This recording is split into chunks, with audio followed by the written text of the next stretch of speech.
Hello, this is Aline White Swan. Welcome to the mysterious domain.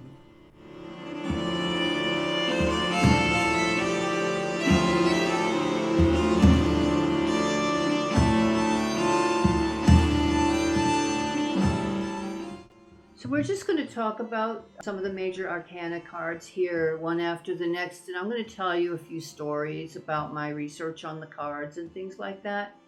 And hopefully you will enjoy this. And I'm going to begin with the Fool. Now, the Fool in the Tarot of the Holy Grail is Percival, and it's because he's a child. He's growing up in the forest with his mother. He's never seen the world. And one day the Knights of the Round Table come riding through the forest, and the sun is glistening and gleaming off their armor, and Percival thinks they're angels.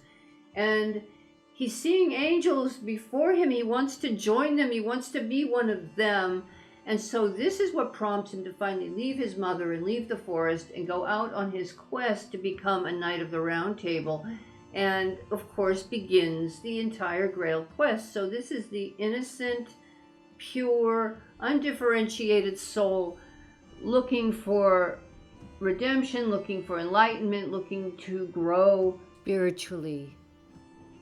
Now, the symbolism that I pull for Percival actually comes from Wolfram von Eschenbach's Parsifal, a medieval masterpiece, where he describes Percival in alchemical terms.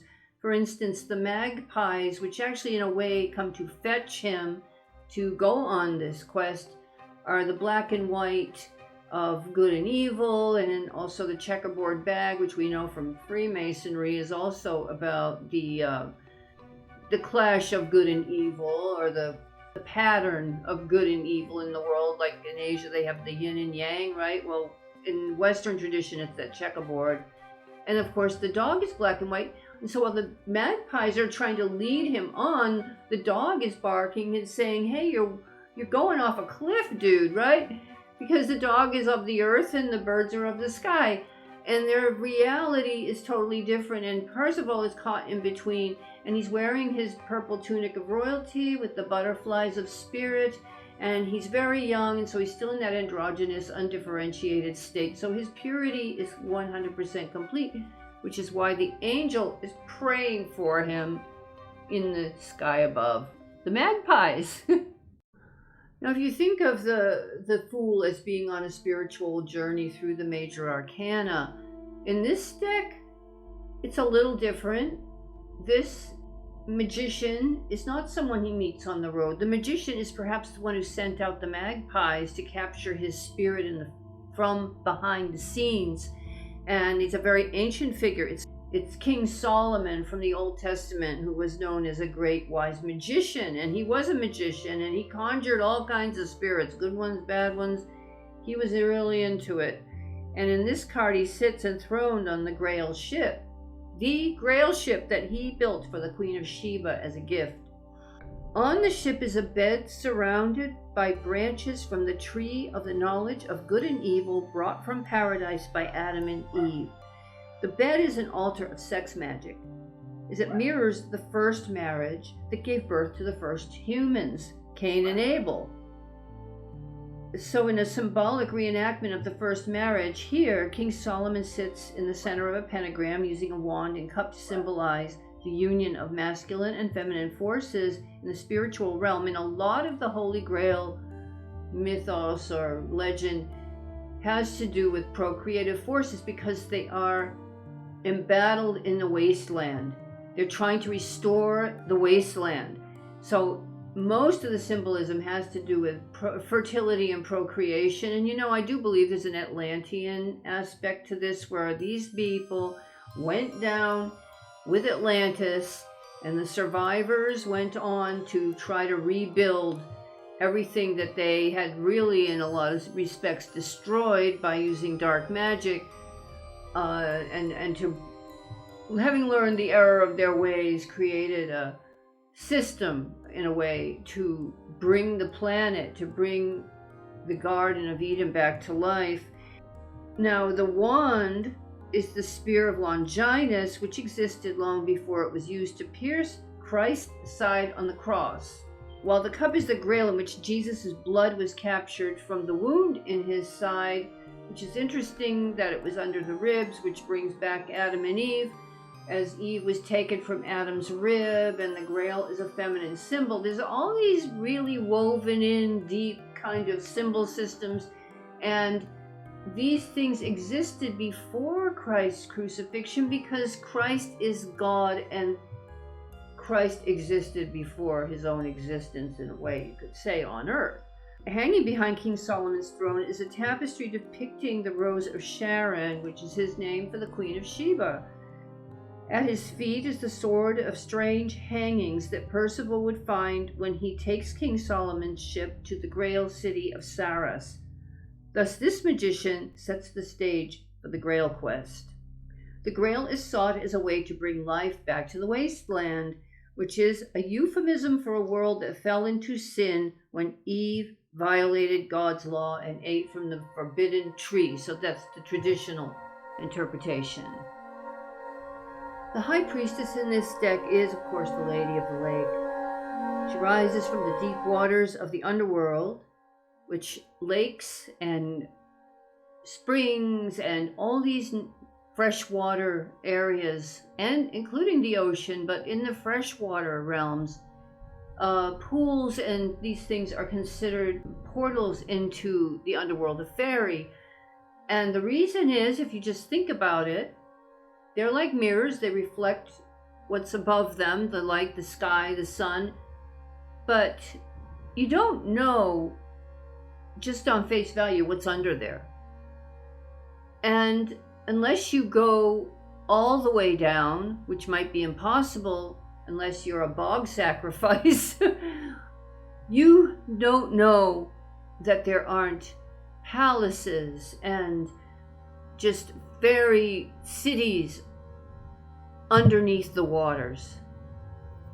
That's why people were thrown in the bogs as offerings, is because it was believed that these beings were down there and they wanted to propitiate them and they wanted to petition them for the fertility, again, the fertility of the crop, the fertility of the land, the fertility of the families. And so this was a really major issue for, for hunter-gatherer and agricultural people. Before the Industrial Revolution, people were obsessed with fertility, their own and that of their animals and their crops. So this is the lady that when young King Arthur goes to the lake, she raises the sword out and it comes up just with her hand and she offers it to him. Now, the Lady of the Lake, she's operating in this dimension between fairy and the mundane world, and as a high priestess, she offers, again, the ancient magically charged sword to Arthur, so he might wield his worldly power in union with the supernatural realms and never suffer a wound in battle. The sword cuts through the veil that hangs between the mundane and spiritual worlds, opening communication between the two. The Lady of the Lake's moonlit pool is a place of wild nature, again fertilized by watery elements, surrounded by the red lilies of life and passion and the white lilies of peace. And of course the red and white have a lot to do with the blood and the seed and the mixture of the male and female to create new life. So there's also a sense that the fairy realm is the realm of the dead, so that these ladies are actually rising up from the realm of the dead to reach over to the living and create that bond that again brings the soul, which is in the invisible, to the earthly realm, and perhaps reincarnate one of them through the birth of a new child. So there's a lot of this is very old and deep and very primal, and I just think it's absolutely fascinating. In this deck, the Empress is the Irish triple goddess Bridget or Brige. In Irish legend, the moon goddess Brige is said to be the foster mother of Jesus Christ.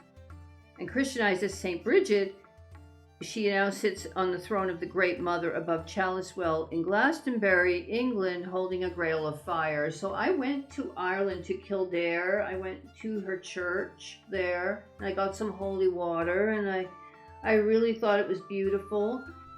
You know, I really always love old churches. I'll go in any old church, but in Europe, you know, you're just in like in a realm of treasure boxes everywhere. They're so beautiful. And I really honored Saint Bridget. And, you know, she was the foster mother of Jesus Christ because in some of the legends, Joseph of Arimathea, who's also in this deck, brought Jesus to Cornwall. And so there are also legends that Jesus was brought to Ireland. And the Irish Catholics are some of the earliest Christians. And I mean, I was raised mostly Roman Catholic, but also Irish Catholic. So I got the two worlds, and I understand the difference between the two. And I really enjoyed both as a kid before Vatican II, which was a coup, which ruined the church.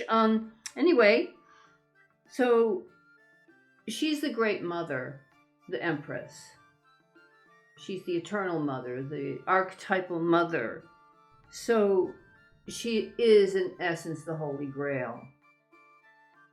So here we have her at Chalice Well, and the stream that trickles through the background under the roses and lilies links her back to the Lady of the Lake, who is her lady in waiting or whatever. But it links her back to the Lady of the Lake because the Lady of the Lake's in the realm of, quote, shades. The Empress is the great womb, and then the idea is to bring forth life onto planet Earth. The 12 stars above her head are the 12 stars of the zodiac. All the elements are here: fire, water, air, earth, and spirit. And they come together in this archetype of the beautiful, fertile goddess. Bridget is also known as the patroness of poetry and smithcraft, which are all about transformation and changing something from one thing to another: lead into gold, iron into horseshoes, poetry, words, the power of words at a time when people didn't read and write, or just the power to create and paint with your words, beautiful scenes and stories. I mean, that is magical. It's magical in any time. So merged with Our Lady, Virgin Mary, and crowned with the 12 stars of the zodiac, the Empress can be perceived as the embodiment of the Holy Grail. Now, the Emperor is an interesting character. He's Prester John, the Grail King, and he's way behind the scenes, kind of like King Solomon. And he holds the Grail. He's said to live in a mysterious palace in the east, and some people think it's India, but that doesn't make any sense to me because that has nothing to do with the Grail legend. I believe it's more like a palace in the Middle East somewhere.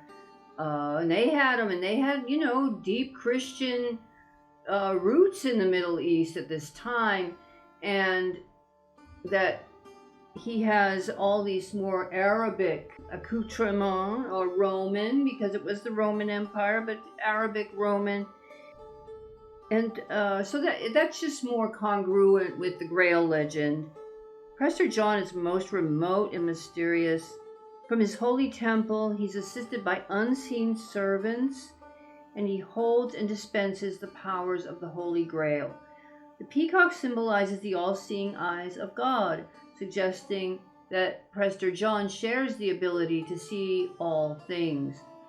So Prester John's true identity is shrouded in mystery, but when one is familiar with the Grail legend, his identity comes into focus.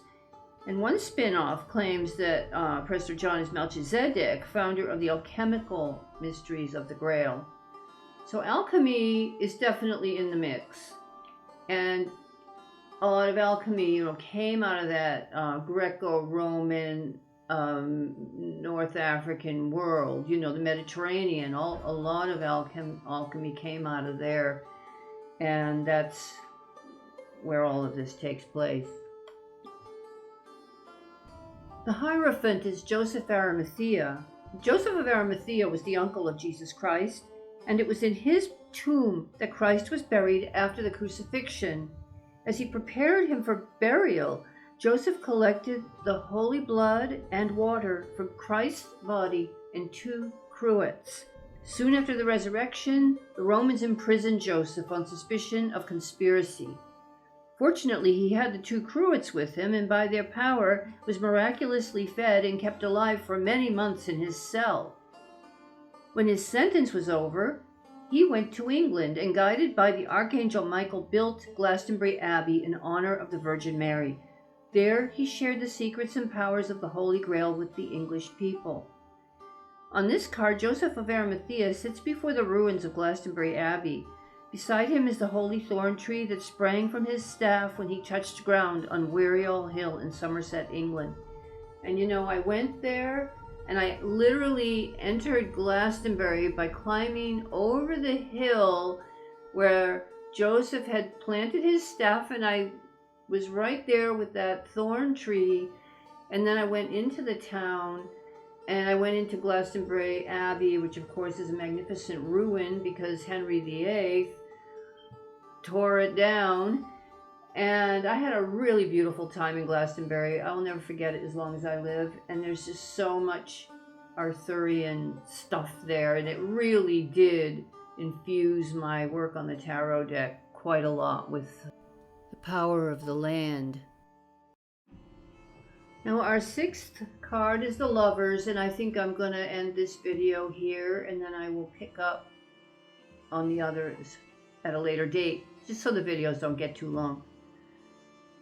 The Lovers are Sir Gawain and Dame Ragnell. Now, I have always had a sort of literary crush on Sir Gawain. He's my favorite one of all the knights.